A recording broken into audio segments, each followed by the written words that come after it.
Subscribe to our YouTube channel and press the bell icon to never miss a video from Fever FM.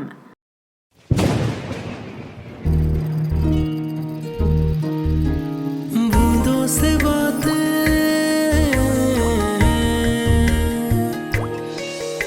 आज की बातों के तार जुड़े हैं अरेंज्ड मैरिज से। मम्मी आप समझती क्यों नहीं है?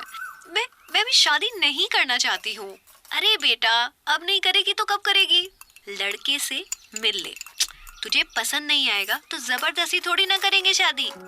29 साल की मानसी घर में चल रही अपनी शादी की बातों से पहले ही परेशान रहती थी, और अब जब से भागलपुर वाली मामी ने लड़का बताया था जो उसे देखने आने वाला था, ये सुनकर और भी ज्यादा परेशान हो गई थी।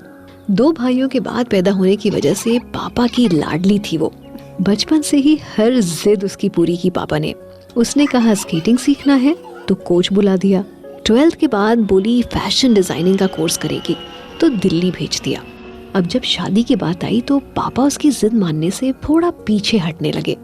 कहते हैं ना, बिटिया के हाथ पीले करना भी जरूरी होता है। शायद इसीलिए इस बार मामला काफी आगे बढ़ गया था।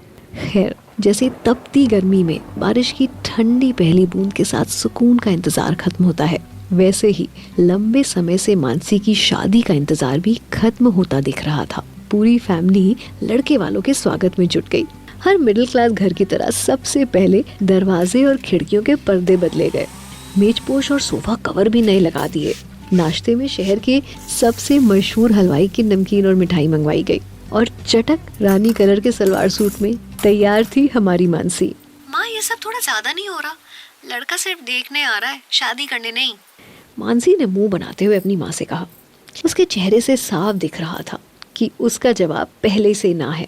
माँ ने प्यार से उसकी ओर देखा, नजर उतारी और उसकी बात को कोई इम्पोर्टेंस दिए बिना किचन में चली गई। तेज तूफान का असर था, बाहर भी और मानसी के अंदर भी। तभी डोरबेल बजी और हो गई एंट्री लड़के वालों की।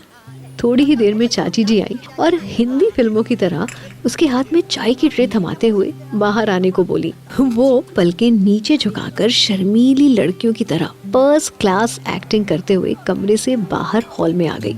चाय सर्व करते हुए उसने रमन के मम्मी पापा और मामा से नमस्ते किया, रमन को हेलो बोला और एक्टिंग जारी रखते हुए पापा के बगल में जाकर बैठ गई। सब बड़े हंसी ठहाके लगाते हुए आपस में मिलने जुलने की कोशिश कर रहे थे।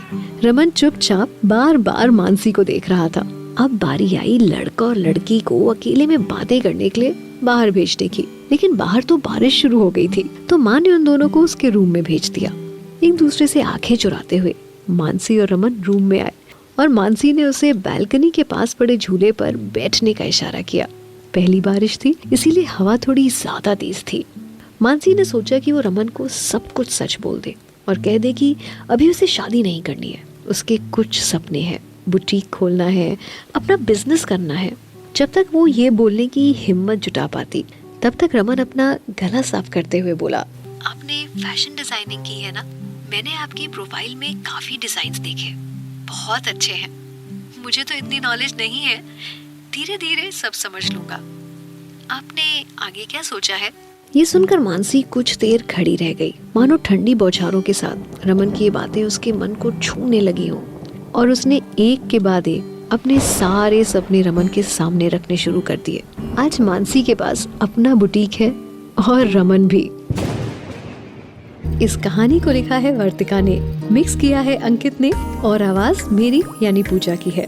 आपको आज की कहानी कैसी लगी कमेंट करके बताइएगा जरूर। हमारे सोशल मीडिया हैंडल्स हैं HT Smartcast और Fever FM ऑफिशियल। हम Facebook, Instagram, YouTube and club house पर भी मौजूद हैं। बूंदों से